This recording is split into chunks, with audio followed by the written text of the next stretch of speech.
Ürəyim dərddə və möhlətdə, qalıb öz yarına həsrətdə. Yüzünün nuruna həsrətkən, məni qoydun yenə zülmətdə. Gecələr sensiz nə edim ey yar, sen söyle, sen söyle. Məni bu qaranlıqlara tapşırma, rəhm eyle, rəhm eyle. Yox bu qədər dərdə dözüm məndə, öldüm mən, öldüm mən. Heç yox imiş zərrə vəfa səndə, bildim mən, bildim mən.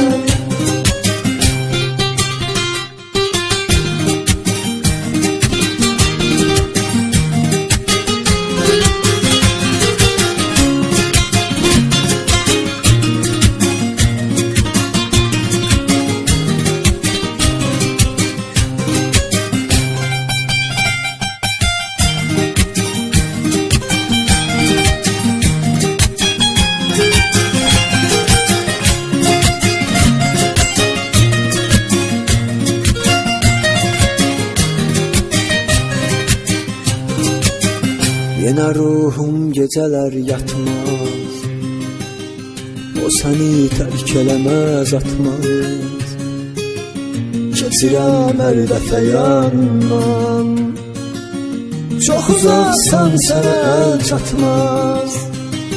Sən mənə göylər kimi lazımsan, lazımsan, lazımsan.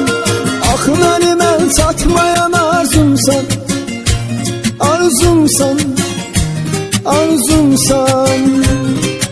Yox bu qədər dərdə dözüm məndə, öldüm mən, öldüm mən. Heç yox imiş zərrə vəfa səndə, bildim mən, bildim mən.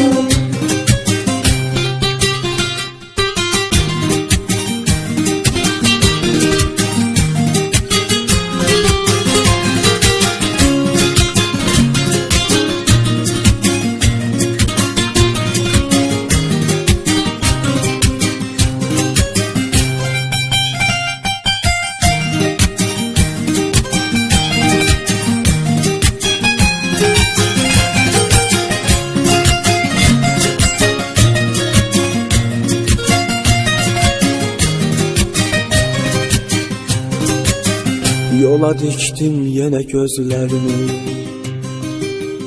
yenə bir gün gələcəksən sən. Oxu məktubdakı sözlərimi,